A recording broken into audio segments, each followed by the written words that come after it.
let me pour my tea here.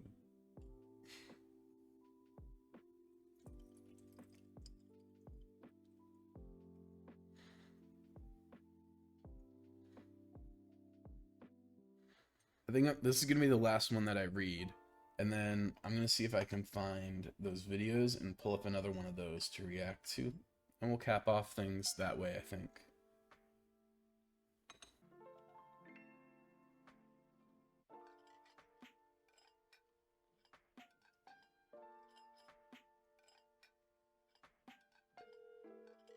Our last story is by Nomass39, Nomass 39, and it is called "My Job is to Watch People Die." If you met me on the street and asked what my job was, I would tell you that I work from home, consulting for an industrial laundry company. That is, after all, the cover story I've been provided with. The reality? My job is even simpler. Every Friday night, I dress up nice, report to a certain theater downtown, have a seat, and watch a performance. That's it. All it takes is a couple hours out of my week. I end up making 6 figures a year with every benefit you could possibly ask for. I know. It sounds too good to be true. Pretty much anybody on the planet would kill to have a job like mine. At least, perhaps until they find out just what kind of performances I'm made to attend. Before I start though, I need you to keep in mind that I'm a good person. I donate thousands to the Rainforest Fund out of every paycheck, and me and my kids volunteer at the food bank weekly. I'm a devout believer, and I'm going to heaven when I die. After all, I, myself, have never hurt anybody. Never raised a hand to injure any living soul. How could you possibly call me a sinner when all I ever do is watch? It started about 3 years ago, when their job offer found me when I was at my most desperate. All I was told was every Friday night, I would attend a performance at my city's fanciest theater. That was it. I was baffled at first. What the hell do I know about theater or ballet or orchestras? Had they gotten me mixed up with some big shot critic? During our talk on the phone, however, they politely reassured me that no critical ability would be required. All we ask, they said, is for you to be there to bear witness. Everything about it screamed scam, but I figured, what the hell? Worst case scenario, I listen to a pitch for some MLM or timeshare, politely decline, and then walk out with some pocket money. I was baffled when I pulled up to the theater. Dozens, maybe even hundreds of people were streaming in, all in nice suits and gorgeous gowns. I'd thrown on some of the fanciest clothes I could afford, yet I still felt severely underdressed. The theater was totally rented out by my employer, and only my fellow coworkers were allowed in. How much could it have cost to hire such a massive crowd just to attend this one performance? Who could possibly bankroll something like this? I tried to empty my mind and simply merge into that human tidal wave flowing through the doors. Every staff member was dressed in a refined all-black suit with black tie and undershirt, to the point they seemed to darken the air around them. Each wore a white comedy mask, the neoprene stretched into a grin of perpetual laughter, which struck me almost mockingly. They demanded that we hand over all electronic devices, even patting us down and running a metal detector over us. Then they reminded all attending not to leave their seats under any circumstances during the performance, recommending we take bathroom breaks before the show started and to remain quiet and to keep our eyes open. They kept repeating the same mantra: no distractions, no diversions, no lapses in concentration. Remember, you are here to bear witness. If I'd been alone, I would have left right then and there. There was a tickling in the back of my brain, some primate part of me screaming that there was something terribly wrong here. But mob mentality is a hell of a thing. Everybody else seemed calm, nonplussed, handed their phones over without a fuss. There were a few holdouts, probably other newbies like me, but eventually they too relented. If everyone else is going along with it, I figured, why shouldn't I? Who wants to be the one single paranoid bastard who missed out on an easy paycheck? Stepping into a gorgeous theater like something out of 3 centuries ago, I was most struck by the make of the stage, like the black action of a piano. Strange levers and the mahogany hammers looking like fingers manipulating countless lines of piano wire, some over a dozen feet long. All the taut wires stretched in bizarre formations across the stage reminded me somehow of a spider's web. I cannot fathom a machine so complex, yet with such little apparent purpose. The nature of the performance always varies. Sometimes it's a work of Shakespeare, a ballet, an opera, hell, even a puppet show. That day, it was a concert featuring a small chamber orchestra of around 35. Students, it looked like, young and inexperienced, with a nervous air about them, as if it was their first time performing before such a crowd. Mostly a string section, plus one of each woodwind, and just a couple of each horns and percussion. The conductor was one of the staff members in a comedy mask. I was baffled. Who would put forward this much cash just for a small, green orchestra to play in such a massive, prestigious venue? One of them must be a billionaire's kid, I figured. It was the only explanation. This, I've since realized, is always the best part. The beginning of the performance, when you can, if you try, lose yourself in the display and pretend everything is okay, that it's all normal. It was best on those lucky days when the performers on stage were completely unaware of just what sort of danger they were in. That always makes it easier for everyone. On that first day, I was as oblivious as they were, and simply enjoyed the music. Maybe some snob of the orchestral arts would hear their amateurish mistakes, but to my untrained ear, they sounded just fine. Pleasant, even. But one question began to worm its way into my head. A small nagging at first, which crescendoed into a hammering on the inside of my skull. How much time has passed? At a certain point, I suspected the intermission was long overdue, but there were no windows. I had to part with my electronic wristwatch at the door, so really getting any sense of time was impossible. I dismissed it as my lousy attention span at first, but eventually others began taking notice. No one dared speak, but among the fellow newbies, I noticed furrowed brows and sideways glances, confused and concerned. The performers seemed to be getting restless as well, whispering and gesturing to each other, and the conductor, who never ceased those robotic, sweeping motions of his gloved hands. It must have been 2 hours by then, if I had to guess, and they were starting to look exhausted, dehydrated. Some even looked as if they were about to quit playing. Continue performing. In a moment, all of the piano wire loudly reverberated and stretched taut with the movements of those mechanical contraptions on stage, as the whole thing bristled and tensed as though it were a living thing, and that voice, cracking like thunder, seemed to emerge from the stage itself with a mechanical roar like the grinding of metal on metal that seemed to frighten them into submission for a while. It wasn't until a half hour later that my life changed irreparably. They'd been playing a quiet sonata, so everyone could hear the sudden fritting, accompanied by a pained yelp. My eyes leapt to one of the violinists. One of her strings had broken and happened to snap right in the eye. I could see the streak of scarlet bifurcate her pupil, and before the emerging blood replaced the entire eye with thick redness, she stood, clutching a hand over her eye and blindly grasping with the other, gesturing for medical help.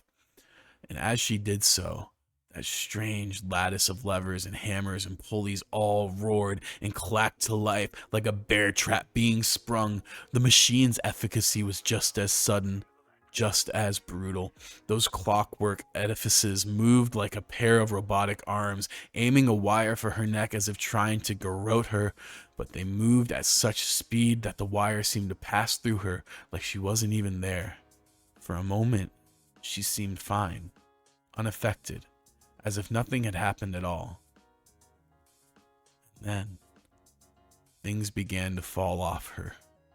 Her head, severed at the neck, alongside the hand that she'd been holding over her eye, and the very fingertips on her other hand with which she'd been grasping a little too high, all had been cut cleanly, with surgical precision.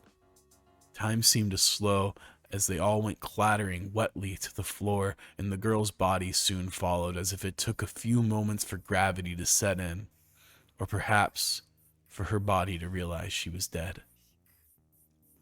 It happened so fast, it was hard to be properly horrified. It was more like awe, maybe. Everybody stared at the chunks of meat that had once been a promising young woman with hopes and dreams, that spider web of wires still rumbling and shaking all around them, and the mechanical voice roared once more, "Continue performing." They were given no further warnings. A few of them jumped from their seats out of sheer instinct, not even thinking. None of them made it more than a step before the wire divided them in twain. The rest just kept playing exactly as they had been, as if their brain froze up at what they'd witnessed and simply ran on autopilot until their faculties slowly returned to them and they realized that this instinct had saved their lives. Where once a beauty filled the room, now the orchestra had been reduced to a discordant sound, like a long, shuddering whine, like a mocking parody of music. They gripped their instruments with trembling, sweaty hands, playing just well enough to avoid stoking the ire of those quivering wires stretched taut all around them. They realized gradually that they were allowed to speak. Immediately they began wailing hard enough almost to mercifully drown out the dismal cacophony that was once music. Some begging and pleading with the staff, others screaming out threats, be they legal or physical. Nothing they said could shake the masked men and women in the slightest. They stood at orders like statues, unflinching.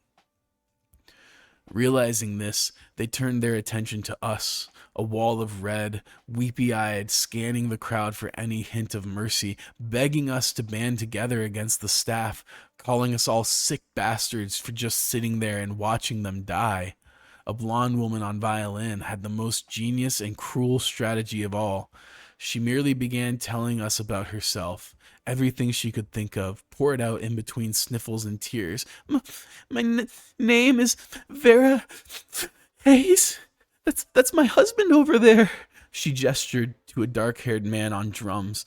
He'd been the quietest of them all, seeming to be saving his strength. "We have a little girl. She's 8 years old, and she loves her mama and papa. Her name is Lucy. She loves horses. I was saving us to maybe give her riding lessons someday." I desperately wanted to cover my ears, but I knew it would be against the rules. Why can't she just shut the hell up? I thought bitterly, grinding my teeth. I truly hated her more than I'd ever hated before. Why? Some dim remnant of my reason asked. She's a victim here. She's done you no wrong.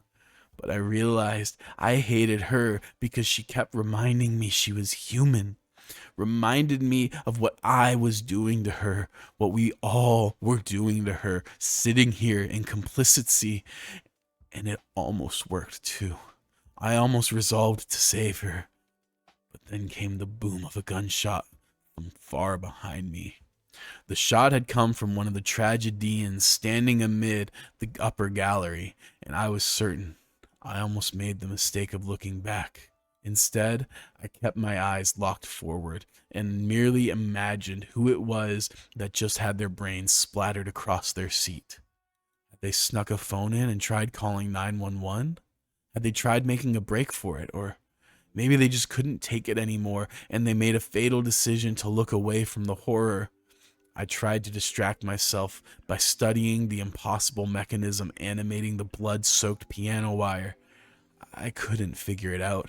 It was an impossible machine existing in defiance of all basic laws of geometry and seemed to have no means of controlling it, instead operating automatically with some malign intelligence. Perhaps it was an extension of whatever creature composed the stage itself. It was a living thing, of that much I was certain. It breathed beneath the performers, and their blood soaked into its floorboards in moments as if consumed. After some hours, the orchestra had gone quiet. Having screamed themselves hoarse, I couldn't imagine being in their shoes. Even just watching them perform was a test of endurance. Many of them were oozing blood all over their instruments, from scarlet cuts where the skin had split. The woman on the French horn was struggling hardest of all, her lungs and hands burning with exhaustion. "I can't," she eventually cried out in a hoarse little wheeze, horn slamming to the floor as her body gave out. "I'm sorry, I can't do any."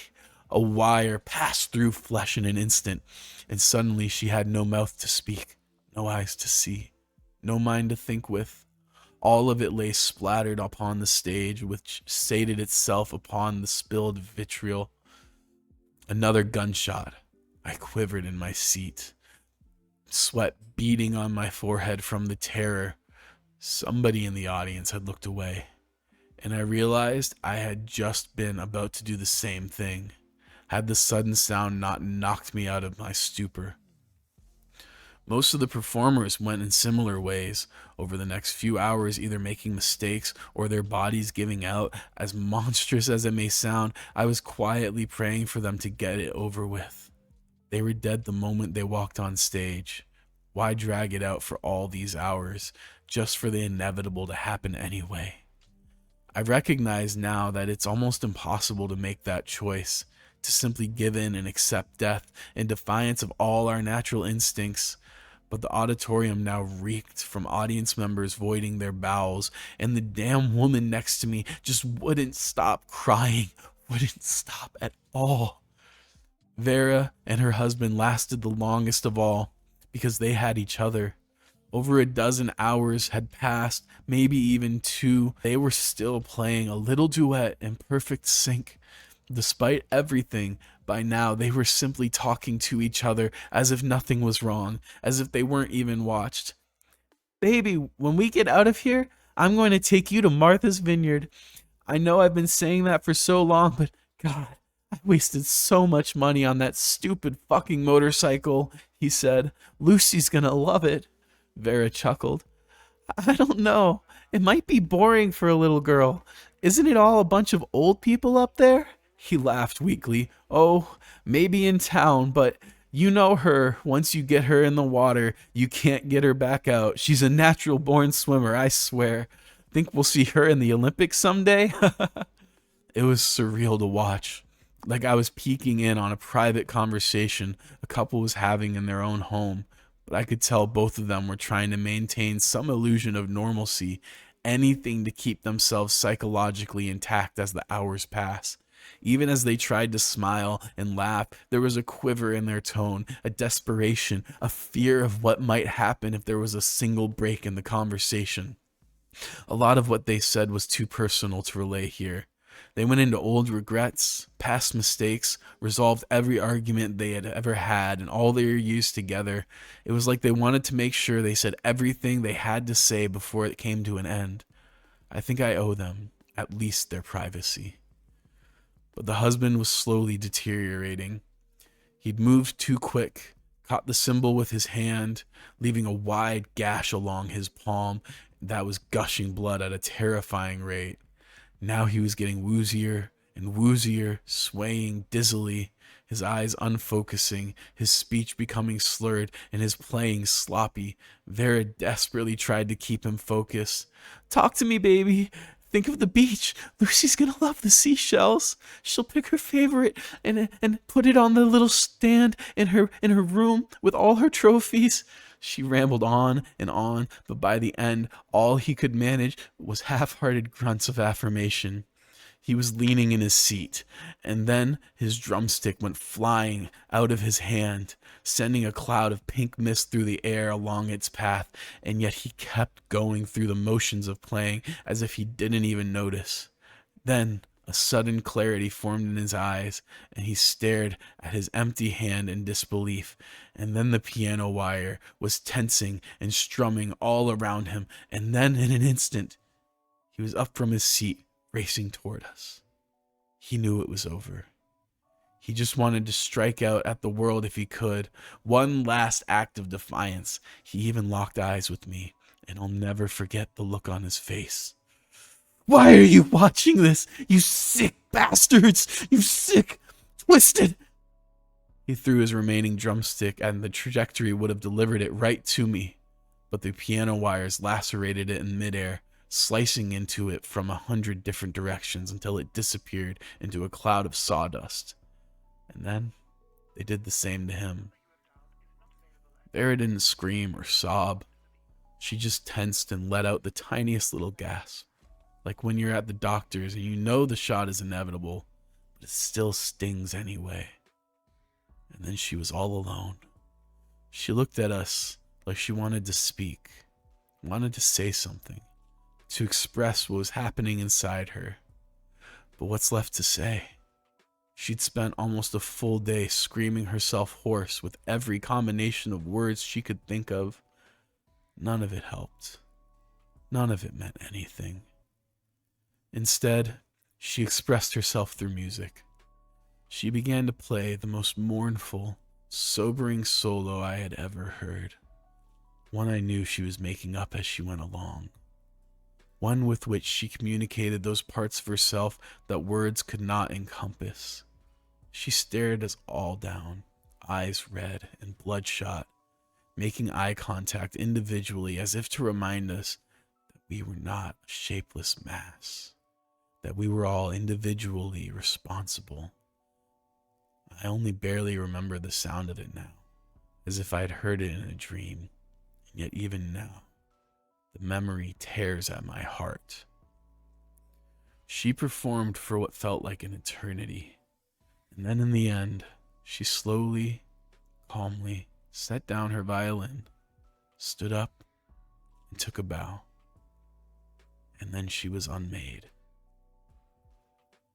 Everyone stood up around me all of a sudden, and I was immediately caught up in it too, performing a standing ovation that dragged on and on. We screamed and shouted, cried, threw things, smashed our fists against our seat, tore at our hair, laughed, and danced with each other. It was the ultimate catharsis after all that silence, after a full day holding it all in. Never before had I felt so connected to a crowd of people on some deep spiritual level.